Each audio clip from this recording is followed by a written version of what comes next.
Counselling ప్రక్రియ మన తెలంగాణలో ప్రారంభమైంది. నిన్న 3వ తారీఖున KNRUHS Kaloji Narayana Rao university of health sciences notification విడుదల చేసింది. కౌన్సిలింగ్ ఈరోజు 4/8/2024 నుండి ప్రారంభమైంది. ఉదయం 8 గంటల నుంచి రిజిస్ట్రేషన్ ట్యాబ్ ఎనేబుల్ అవుతుంది. 13/8/2024 వరకు సాయంత్రం 6 గంటల వరకు రిజిస్ట్రేషన్ చేసుకోవచ్చు. మీరు రిజిస్ట్రేషన్ చేసుకోవడంలో ఎలాంటి డౌట్స్ ఉన్నా ఇక్కడ డిస్ప్లేలో ఉన్నటువంటి నెంబర్స్కి కాంటాక్ట్ అవ్వండి. మీరు ఆ సైట్ ఓపెన్ చేయగానే మీకు ఈ పేజ్ ఓపెన్ అవుతుంది. అందులో మీరు ముందుగా నోటిఫికేషన్ని డౌన్లోడ్ చేసుకోండి, చదవండి. అలాగే ప్రాస్పెక్ట్స్ ఉంటుంది, దాన్ని కూడా డౌన్లోడ్ చేసుకొని చదవండి. అయితే మీరు చదివే ముందు ఈ వీడియోని చూస్తున్నారు కాబట్టి జాగ్రత్తగా చూస్తే మీరు దాన్ని చదవాల్సిన అవసరమే ఉండదు. మీకు రిజిస్ట్రేషన్ చేసుకోవడంలో ఎలాంటి డౌట్స్ ఉన్నా డిస్ప్లేలో కనిపిస్తున్నటువంటి ఈ నెంబర్స్కి కాల్ చేసి డౌట్స్ అన్ని క్లియర్ చేసుకోవచ్చు. ఈ నోటిఫికేషన్ కన్వీనర్ కోటాకి ఇవ్వబడిందని గుర్తించండి. MBBS BDS సీట్స్ ఫిల్ చేయడానికి ఈ నోటిఫికేషన్ ఇచ్చారు. MBBS BDS సీట్స్ ఎన్ని అనేది తరువాత ప్రకటిస్తామని పేర్కొన్నారు. సీట్ మ్యాట్రిక్స్ కూడా తర్వాత విడుదల చేస్తారు. ఒకవేళ కొత్త కాలేజీలు వస్తే వాటిని కూడా ఈ నోటిఫికేషన్ ద్వారానే ఫిల్ చేస్తారు. దానికి మళ్ళీ వేరే నోటిఫికేషన్ ఉండదు. మినిమం క్వాలిఫైయింగ్ మార్క్స్ వచ్చిన వారు అందరూ అప్లై చేయడానికి అర్హులు. జనరల్లో 162, SC ST BC PWD 127, general PWD 144 మార్కులు వచ్చిన వారు అప్లై చేసుకోవడానికి అర్హులు. కేవలం తెలంగాణ వారు మాత్రమే అప్లై చేసుకోవాలి. ఏపీ వారికి అప్లై చేసుకునే అవకాశం లేదు. నాన్ లోకల్ సీట్స్ కోసం ఏ భారతీయుడైనా అప్లై చేసుకోవచ్చు. అయితే అక్కడ టాప్లో ఉండాలనే విషయాన్ని గుర్తుంచుకోండి. Intermediate minimum qualification.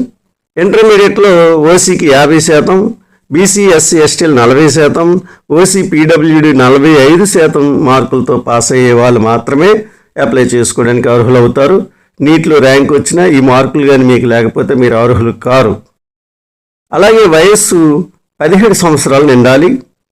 అది 31/12/2024కి 17 సంవత్సరాలు పూర్తి అవ్వాలి. కనీసం 4 సంవత్సరాలు క్వాలిఫైయింగ్ ఎగ్జామ్స్కి అటెండ్ అయ్యే ముందు మీరు ఏ స్టేట్లో అయితే చదువుకుంటారో అది మీ లోకల్ స్టేట్ అవుతుంది.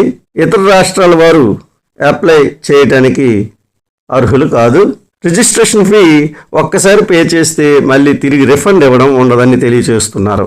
రిజర్వేషన్ విధానం కూడా యాజ్ పర్ రూల్ ప్రకారం ఉంటుంది. SCకి 15%, STకి 10%, BCA 7%, BCB 10%, BCC 1%, BCD 7%, BCE 4% ఉంటుంది. మైనార్టీ సర్టిఫికెట్స్ ఉన్న వాళ్ళు మైనార్టీ కాలేజెస్కి, గవర్నమెంట్ ప్రైవేట్ కాలేజెస్కి అన్నిటికి కూడా అర్హులే. EWS కేటగిరీ కూడా వర్తిస్తుంది. ఇది కేవలం ప్రభుత్వ కాలేజీల్లో మాత్రమే ఉంటుంది. అలాగే స్త్రీలకు 33.13% రిజర్వేషన్ తప్పనిసరిగా ఉంటుంది. క్యాప్ అభ్యర్థులకు 1%, PWD అభ్యర్థులకు 5%, PMC అభ్యర్థులకు 0.25% రిజర్వేషన్ ఉంటుంది. సింగరేణి కార్మికులకు 5% రిజర్వేషన్ ఉంటుంది.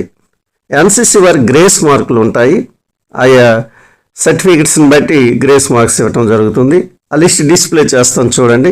అలాగే మీరు ఇప్పుడు కౌన్సిలింగ్ విధానాన్ని తెలుసుకుందరు. కానీ ముందుగా మీరు tsmedam.tschE.in అనే సైట్లో లాగిన్ అయితే ఫస్ట్ ఈ పేజ్ మీకు ఓపెన్ అవుతుంది.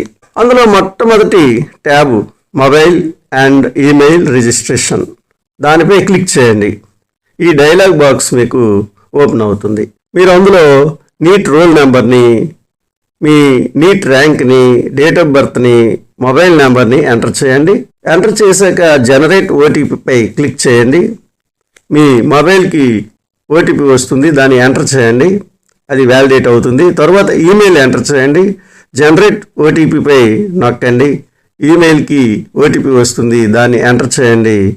తర్వాత ఆ 2 గ్రీన్ టిక్ మార్క్స్ వచ్చిన తర్వాత క్యాప్చాని ఎంటర్ చేసి వ్యాలిడేట్ చేయండి. అప్పుడు ఈ బాక్స్ ఓపెన్ అవుతుంది. ఓకే చేయండి. తర్వాత రిజిస్ట్రేషన్ ట్యాబ్ ఓపెన్ అవుతుంది. మళ్ళీ రోల్ నెంబర్ని, ర్యాంక్ని, డేట్ ఆఫ్ బర్త్ని, మొబైల్ నెంబర్ని, అలాగే మీ క్యాస్ట్ కేటగిరీని ఇచ్చి క్యాప్చాని ఎంటర్ చేసి వ్యాలిడిటీ చేయండి.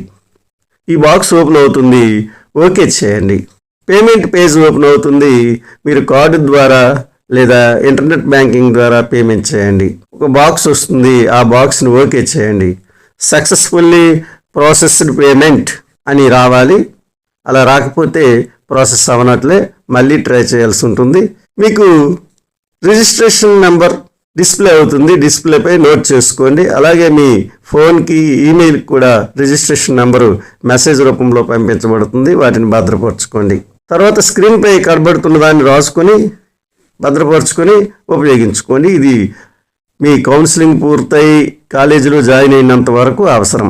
ఇప్పుడు మళ్ళీ క్యాండిడేట్ రిజిస్ట్రేషన్ ఫారంపై క్లిక్ చేయండి. ఈ బాక్స్ ఓపెన్ అవుతుంది. ఇందులో రోల్ నెంబర్, మీకు మెసేజ్లో వచ్చిన రిజిస్ట్రేషన్ నెంబర్, ఈ రెండు ఇచ్చి క్యాప్చా ఎంటర్ చేసి వ్యాలిడేట్ చేయండి. ఈ పేజీ ఓపెన్ అవుతుంది. మీ డీటెయిల్స్ అన్నీ జాగ్రత్తగా నింపండి. మీ సర్టిఫికెట్స్లో ఎట్లా ఉన్నాయో అదే విధంగా నింపండి. అన్నీ నింపిన తర్వాత మీ ఫోటోని 30 KBలో జేపీజీ ఫార్మేట్లో సిద్ధం చేసుకొని ఆ ఫోటోని, సిగ్నేచర్ని ఫోటో తీసి పెట్టుకోండి. ఆ పెట్టుకున్నటువంటి వాటిని ఇప్పుడు అప్లోడ్ చేయండి. తర్వాత అప్లోడ్ సర్టిఫికెట్స్ మీద క్లిక్ చేయండి. వచ్చే బాక్స్పై సేవ్ అండ్ ఎగ్జిట్ బటన్ వస్తుంది. ఆ బాక్స్పై క్లిక్ చేయండి. అప్లోడ్ సర్టిఫికెట్స్ ఫారంపై క్లిక్ చేయండి. అడిగినవన్నీ ఎంటర్ చేశాక వ్యాలిడేట్ ట్యాబ్పై క్లిక్ చేయండి. ఇంతకు ముందు ఇచ్చిన పర్సనల్ డేటాలో మీకు ఏమైనా తప్పులు ఉంటే అప్డేట్ డీటెయిల్స్పై క్లిక్ చేసి అప్డేట్ చేసుకోండి. వ్యాలిడేట్ డీటెయిల్స్పై క్లిక్ చేయగానే మీకు ఈ పేజీ ఓపెన్ అవుతుంది. చెప్పినటువంటి ఆ డాక్యుమెంట్స్ అన్నీ అప్లోడ్ చేయండి. సేవ్ అండ్ ప్రింట్పై క్లిక్ చేయండి. అప్లికేషన్ ఓపెన్ అవుతుంది. ప్రింట్ తీసి జాగ్రత్తగా దాచుకోండి. ఇది కాలేజీలో జాయిన్ అయినప్పుడు తప్పనిసరిగా మీరు మీ ఒరిజినల్ సర్టిఫికెట్స్తో పాటు దీన్ని సబ్మిట్ చేయాల్సి ఉంటుంది. వెబ్ ఆప్షన్స్కి డేట్స్ KNRUHS తర్వాత విడుదల చేస్తుంది. అప్పుడు మీరు roll number, register number, phone number వీటన్నిటితో కలిసి లాగిన్ అవ్వాలి. మీరు లాగిన్ అయిన తర్వాత వెబ్ ఆప్షన్స్ని ఇచ్చుకోవాల్సి ఉంటుంది. అది వచ్చినప్పుడు నేను వీడియో చేస్తాను. ప్రస్తుతం గవర్నమెంట్, ప్రైవేట్ కాలేజీలు లిస్టు డిస్క్రిప్షన్లో ఇస్తాను. ఆ వీడియోస్ని మీరు చూడండి. ఆ లిస్ట్ని స్క్రీన్ షాట్ తీసుకోండి. వాటిని ఒక పేపర్పై రాసుకోండి. నేను టాప్ ఆర్డర్ వైజ్గా లిస్ట్ ఇవ్వడం జరిగింది. కాబట్టి ఆ ఆర్డర్లో మీరు అప్లై చేసేటప్పుడు మీ ప్రిఫరెన్షియల్ ఆర్డర్ని ఇచ్చుకోండి. మీరు మంచి కాలేజీలో సీట్ సంపాదించండి. Thank you. Please like, subscribe. మీకు ఈ వీడియో నచ్చినట్లయితే నా ఛానల్ని లైక్ చేయండి, సబ్స్క్రైబ్ చేయండి. మీరు సబ్స్క్రైబ్ చేస్తే నాకు చాలా సపోర్టివ్గా ఉంటుంది. మరిన్ని వీడియోలు నేను చేయటానికి అవకాశం కలుగుతుంది. Thank you.